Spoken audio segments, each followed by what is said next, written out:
लगी थी मैं। मुझे यही नहीं पता था मेरे माँ बाप जिंदा है या नहीं है। लेकिन एक बार माँ बाप करें बिल्कुल पागल हो तो उसका इलाज करना बहुत मुश्किल हो जाता है किसी भी डॉक्टर के लिए। ठीक है।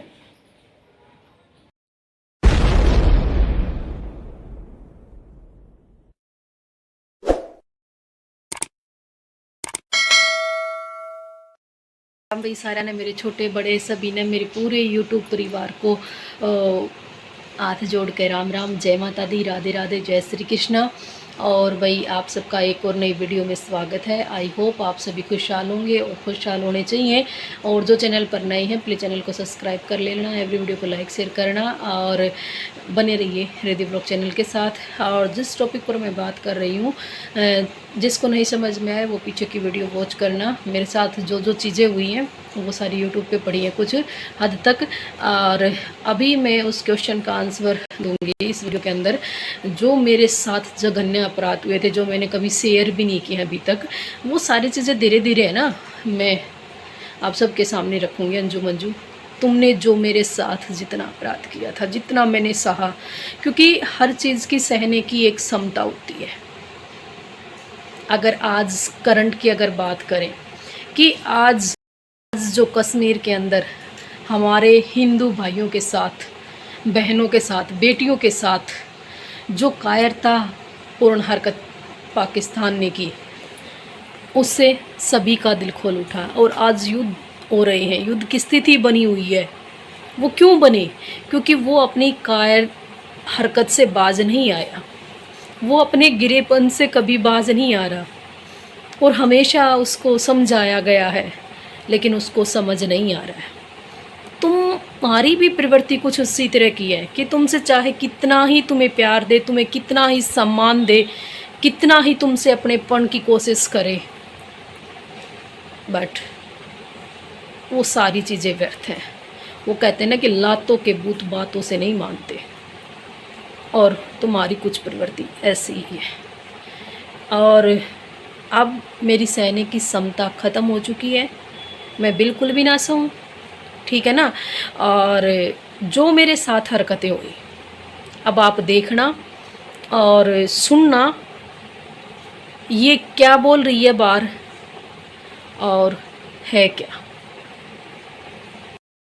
काश अंजू तेरे साथ तेरे ससुराल वालों ने ऐसा किया होता ना तो तुझे पता चलता, ठीक है ना। जो तेरे माँ बाप और तुम दोनों बहनें मिलके मेरे साथ कर रही हो, और भगवान से प्रार्थना करती हूँ कि एक दिन वो तुम्हारी ज़िंदगी में वो भी लेके आए जिस हद तक तुमने मुझे टॉर्चर किया है, ताकि तुम्हें एहसास हो कि तुमने क्या किया है। भगवान, जितना तुमने मेरी ज़िंदगी में जिस भी चीज़ का मजाक बनाया है, भगवान ने वो चीज़ें तुम्हारे जीवन में ब्याज समेत दौड़ा दी।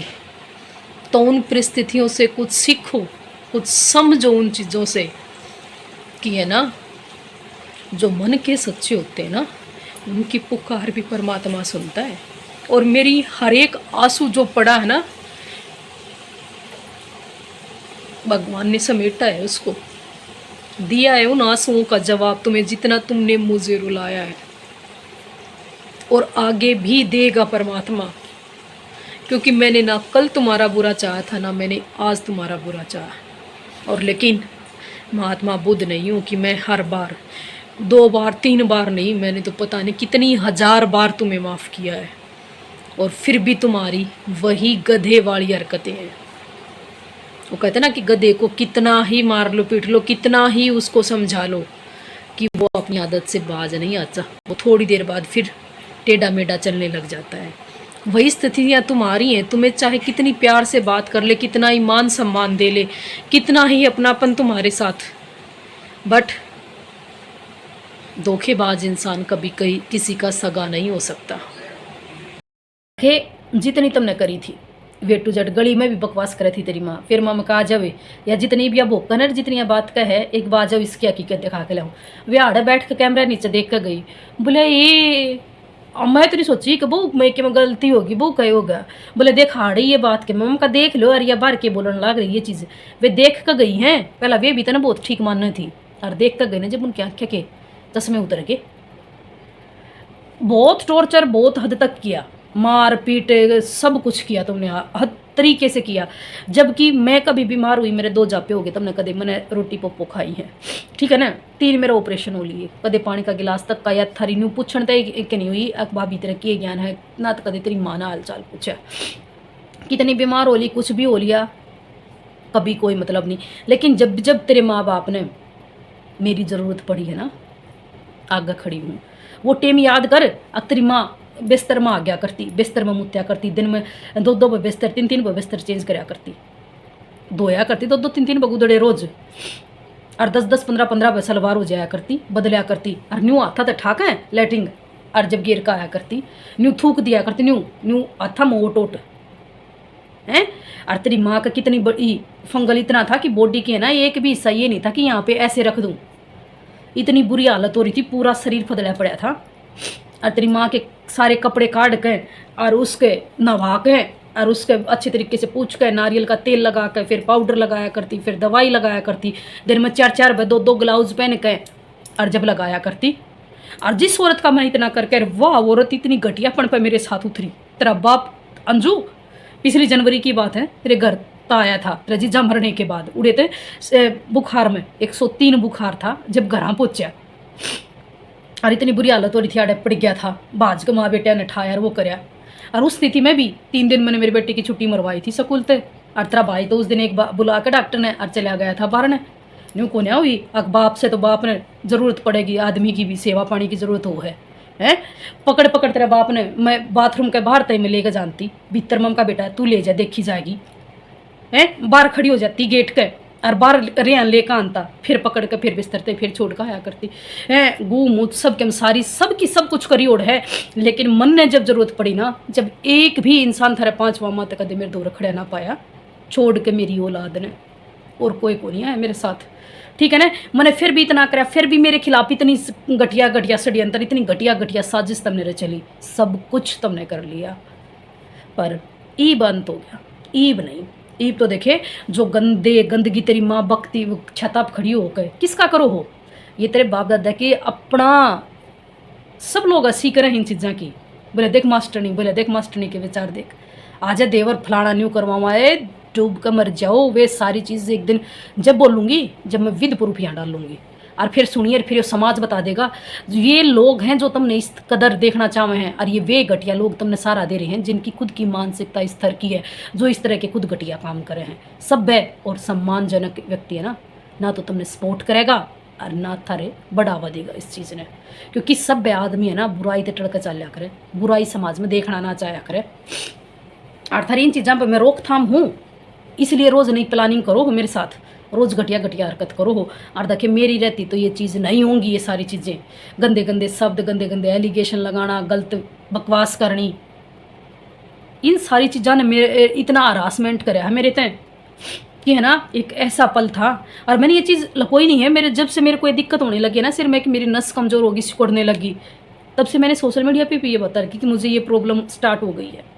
कि वो एक पल ऐसा था कि लोगों ने कहा ना कई बार कि कई व्यक्ति घर से चले जाते हैं बगैर बताए, मोस्टली तो ऐसे केसेस हैं उनमें से कि जो डिप्रेशन के कारण घर छोड़ के चले जाते हैं, जिनको कोई प्रॉब्लम होती है और घर वाले उन चीज़ों को समझ नहीं पाते हैं। मैंने उन हर परिस्थितियों को जिया अंजू, ठीक है ना। एक ऐसी परिस्थिति कि मैं यहाँ बैठी और मैं यहाँ बैठी रह जाती थी, सुन हो जाती थी मेरे बच्चे पास बैठ के, मुझे यही नहीं था कि तेरे बच्चे हैं, ठीक है ना। और एक पल न्यू रहा करता यहाँ कौन है अपना, कोई को नहीं, परमात्मा तू बुला ले अपने दौर है, भगवान ते न्यू प्रार्थना कराया करती मैं बैठ के कि कोई नहीं अपना, कौन है अपना, कोई किस्से का नहीं है, सब ने बदलना एक दिन। तुमने जितने झूठ और फरेब करके, जितना तुम इन रिश्तों से मेरा विश्वास उठाया ना, मेरा आने वाली पीढ़ी पे सबके कहते विश्वास उठ गया था। मैंने वो पल जिए हैं जिस पल में बहुत सारी बहनें, बहुत सारे भाई जो डिप्रेशन स्थिति से गुजरते ना, वो आत्महत्या पता नहीं कैसे कैसे कदम उठा लेते हैं, वो पल मैंने जिए हैं खुद, ठीक है ना। और रही बात, इतना तो मैंने भी मनोविज्ञान को पढ़ा है, ठीक है ना, साइकोलॉजी मैं भी पढ़ाती हूँ, बीएड में पढ़ाया है मैंने भी। जब ये चीज़ें मेरे साथ होने लगी ना कि मैं बैठी बैठी सुन हो जाती थी, मेरी सिर की नसें फटने लग जा, ऐसे कि ये देखिए ये न्यू कराया करती कि जैसे आप फटेंगी, उठना बैठना भूल गई थी, जिस टाइम मैंने ट्रीटमेंट शुरू करवाया ना, वो 20 दिन ऐसे गुजरे थे कि 20 दिन में मैंने शायद 2 या 3 बार पानी डाला होगा, नहाई होंगी मैं। मुझे होश ही नहीं रहता था। काम किया, कुछ किया, फिर पड़ गई, क्योंकि 24 घंटे माहौल ऐसा था, नून जा तो नून लट, नून जा तो नून लट, इधर जा तो इधर लट, किते तकिए मुंह पर, किते कुछ। वो माहौल, उसने मुझे इतना स्ट्रेस पहुंचाया था। फिर भी मैं शुक्रिया करूं परमात्मा का कि मैंने अच्छे कर्म कर रखे थे, जो आज मैं मेरे बच्चों के साथ बैठी हूं। नहीं तो वो परिस्थिति कब तक, तेरी माँ ने भी कसर नहीं छोटी मारने में, कोशिश करने में खूब फील्डिंग बिठाया करती कि क्या बेकली थे आवर के मैं इसका काम करूं, और तुम सब सपोर्ट करने वाली थी सारी। फिर समाधान कैसे उस चीज़ का? समाधान तो तब होता ना जब तुम उसमें संलिप्त ना होती। तुम तो सारी चीज़ करवा ही रही थी, दोनों बहनें, फिर तुमसे क्या उम्मीद थी? हैं, बहुत सारी दुनिया के छोरी के मनी कहती, छोरी इसने समझाती नहीं, तो ईब सुन लो, सारे देख लो और वे सारी चीज़ें। फिर भी मैंने खुद काउंसलिंग की, मम्मा का बेटा, मैंने बच्चों से बात की। एक वो स्थिति हो गई थी कि मुझे है ना इस कमरे से बाहर निकलते हुए भी मतलब अजीब सा फील होता, चक्कर आने लग जाते थे, घबराहट सी होने लगी थी, पूरी बॉडी वाइब्रेट करने लगी थी। आज ये ऐसे पूरी बॉडी पूरी की पूरी, मेरी आवाज़ तो लाने लगी थी, मैं बोल कुछ रही थी, शब्द कुछ निकल रहे थे, ठीक है ना। और एक वीडियो में मैं दिखा दूंगी तो ना एग्जाम्पल के लिए, मैं बोल रही हूँ, मेरे मुंह में वक्का हो जाया करता, इतना ज़्यादा वाइब्रेशन, वो परिस्थितियों से मैं गुजरी। और फिर है ना, हिम्मत नहीं थी खड़ी खड़ी ने भी। मेरे बच्चों को जब ही होगा ना भाई, क्या स्थिति हो गई ना, तू ना, जब मैं दिन में सुबह शाम 2 टाइम नहाती हूँ, और वो परिस्थिति कि मैं 15-20 दिन में मैंने पानी 2-3 बगेरा था, हफ्ता हो गया था, हफ्ता घर के अंदर झाड़ू कड्डी हो गई थी, और जिसको गंदगी 1% भी बर्दाश्त नहीं, अस्त व्यस्त चीज़ें मेरे को पसंद नहीं, ठीक है ना। तो वो चीज़ मैंने जी हैं, उन चीज़ों से मैंने अंदाज़ा लगा के मैं फिर डॉक्टर के गई अपने बच्चों को साथ लेके, क्योंकि मेरी इतनी हिम्मत है, उठ के मेरे चक्कर आया करते, बैठ पड़ती, उठती बैठती, बच्चों को लेके गई। फिर मैंने ट्रीटमेंट शुरू करवाया। मैंने 1.5 महीना तो मैंने होम्योपैथिक मेडिसिन खाई है पहले, 1-1.5 महीना, ठीक है ना। उनसे मतलब एक पॉजिटिव एनर्जी मेरे को मिली, एक हौसला मिला, बहुत ज़्यादा इंप्रूव मेरे अंदर मिला उनसे। फिर ये हो गया, हाँ तू ये भी कर सकती है, तू ये काम भी, खड़ी होकर चलने लगी। लेकिन तेरी माँ ने जिस दिन मेरे साथ वो नवंबर में घटना घटित की, उस दिन के बाद फिर मेरी दिक्कत और ज़्यादा बढ़ गई, मेरी नसें इतनी ज़्यादा कि मैं बैठी थी ना, तो मैं नहीं सोचा करती मैंने गीता क्यों कहे हैं, गीता किस तरह लिखा जाया करे, है ना। एक एक चीज़ में भूलने लगी थी, लेकिन तुम्हारी कड़वी यादें नहीं भूल रही थी, और मेरी लाइफ की हर चीज़, अच्छी मोमेंट, हर चीज़ को भूलने लगी थी मैं। मुझे ये नहीं पता था मेरे माँ बाप जिंदा है या नहीं है, एक दौर वो था। तो ये कि आपस में जैसे ये जो बीमारी है, आपस में मानसिक बीमारी कोई नहीं, आपको नहीं है, मैं आपको, हाँ, इनको भी नहीं है। बहन जी दवाई खाती है, मैं उनकी बात कर रहा हूँ, जो आपकी बहू होंगी, मुझे नहीं पता, हमें तुम्हारा एड्रेस मिलता है, उस पर आते हैं अपना तो अभी ट्रीटमेंट दिया था, हाँ उसके कागज। अच्छा ठीक है। तो ये है कि आपस में मान लो कोई हो भी छोटी मोटी बात घरों में हो जाती है, कोई बात नहीं है, तो उससे ये कि आप यदि आराम से रहोगे तो ठीक है, नहीं तो ये बीमारी कई बार बढ़ जाती है, ये बढ़ती रहती है, क्योंकि मानसिक जैसे कोई शारीरिक बीमारी तो है ना, वो दवाई खाने से जल्दी ठीक होती है, आराम से ही है। अच्छी बात है, बहुत खुशी की बात है। जो मुझे डॉक्टर ने कहा, मैं तो अपनी ड्यूटी करने आया हूँ जी, वो तो मेरे से कोई हेल्प पोस्ट की, ये भी ठीक से, मैं भी ठीक से, ठीक है जी, दोनों ठीक से। नहीं आप तो बिल्कुल ठीक हो। बहन जी को लेके वाले कोई बात भी हो, आपस में मिलजुल के रहोगे तो बीमारी बढ़ेगी नहीं, मतलब बीमारी बढ़ जाती है। कालू को नहीं जी, अपना लगा देगा, ताला बंद है देगा। ठीक है, आपके हस्बैंड को बुलाओ तो बुला लो, आए नहीं रहे ना वो तो, कोई नहीं ना, बीमारी किसी को हो सकती है, कि हम उसकी अपनी सहायता से वो ठीक हो जाए तो अच्छी बात है। हम तो ये चाहते हैं कि मान लो मनमुटाव भी हो तो आपस में मिल बैठ के सुलझा ले तो बीमारी घट जाएगी, ना तो धीरे धीरे वो बीमारी बढ़ जाती है, फिर वो बिल्कुल ठीक होने के लायक भी नहीं होती। शुरू में मान लो थोड़ी बीमारी हो किसी को, मानसिक कोई नींद की समस्या हो जाए, कोई भूलने की समस्या हो जाए, तो उसको कंट्रोल कर सकते हैं। लेकिन एक बार मान लो करें बिल्कुल पागल हो तो उसका इलाज करना बहुत मुश्किल हो जाता है किसी भी डॉक्टर के लिए, ठीक है।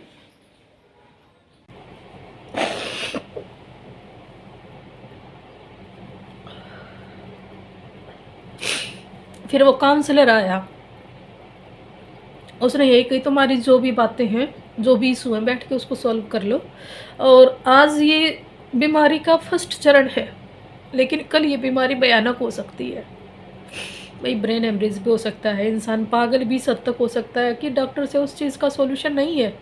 भाई तुम्हारे घर में तेरे माँ बोले ना मेरी घरवाली का, हम तो ठीक है, हमारे तो कोई दिक्कत को नहीं, ऐसी दिक्कत बोले आपको नहीं, आपकी बहू है, दवाई ले रही है, उसको प्रॉब्लम है, और हम इसीलिए आते हैं कि ताकि समझाया जा सके, उन चीज़ों को दूर किया जा सके। हस्बैंड को भी बुलाने की कोशिश की, तरह भाई भी को नहीं आया, 4 बार लिख रखा है डॉक्टर ने स्पेशल कि साथ लेके आओ, कि बच्चे नहीं आपके हस्बैंड को साथ लेके आओ। 6-7 बार हर बार डॉक्टर ने लिखा, लेकिन एक बार भी तेरा भाई नहीं गया। ठीक है ना, हमारे साथ क्यों जाएगा? मैं सारी चीज़ें समझो हूँ, कोई बात ना, मैंने पैदा करे थे ना, वे तो थे मेरे साथ जानी है, और आज भी हैं। और कितना ही बच्चों को उस स्थिति का तुमने फ़ायदा उठाने की कोशिश करी, बेटा ने भी, कि बेटे को इससे ऊपर कर देना, तेरी माँ की बात ना सुनिया करे, तो पागल है इसकी दिमाग। मैं इस स्थिति पे नहीं पहुंची थी कि मुझे सही और गलत का ना पता हो। ठीक है ना, कुछ टाइम के लिए मैं सुन हो जाती थी, ये चीज़ें हो रही थी मेरे साथ। 15 दिन बहुत ज़्यादा प्रॉब्लम रही है मैंने, फिर भी मैं कोई ले जानिए ना था हैं। और फिर तूने क्या ट्रीटमेंट, पागल पागल पागल है, ये पागल है, तो फिर तने शर्म को नहीं आती हैं? और तेरे माँ बाप ने, भाई ने, किसी ने भी शर्म को नहीं आई, थारी किसी की भी जिम्मेदारी नहीं थी। आज मैं समाज से पूछती हूँ, जब मैं इस स्थिति, इन परिस्थितियों से गुजर रही थी, जब वो ससुराल वाले ने कदे एक भी ससुरालिया ने, चाहे सासू ससुर, चाहे ननंद और चाहे हो, किसने न्यू को नहीं हुई, किसने इलाज की, किसने केयर की, किसने प्यार की, किसने सम्मान की ज़रूरत है, कोई ना होया। तो ये मैं तेरे माँ बाप की या थारी जिम्मेदारी क्यों उठाऊं? भूल के भी ना उठाऊं, आज पूरी दुनिया के सामने कह रही हूँ। और जो मुझे वाहियात और फालतू कह रही है ना, मेरी ज़िंदगी से आज वाहियात और फालतू तुम सब हो। कौन हो तुम? क्या जानती हूँ मैं तुम्हें? और इस घर में बहू बन के आई थी, मेरा अधिकार है। और जो बिजनेस तुम खिलाओ, वो मेरे दादा सरा के ऊपर कलंक ना लागण दूँ मैं। वो थारा सक्सेस को नहीं हो। तेरी बुआ ने है ना, छोटी छोटी उम्र में विधवा हुई थी, 3 बुआ तेरी विडो हैं, उनने तो ना करिए डिमांड कदे। और थारे जिसे बिजनेस खोलन की उनने तो कदे सोची को ने। इज्जत कमा रही हैं और अपना घर बसा रही हैं, दुख तकलीफ किसी में रही हूँ, आज बढ़िया डाल अपने बालका ने पाल कर बराबर के कर रखे हैं। सीख उनते कुछ सीख, तेरी पहलड़ी पीढ़ी ते तेरी बुआ ते कुछ सीख। आ तेरी माँ बढ़ ना दिया करती, पुराने गाबे गाल गाल तेरी बुआ का तेरी माँ दिया करती रहा, आज भी दे है पुराने आवाज भाई, कदे नया सूट देने जोगी को नहीं हो हैं।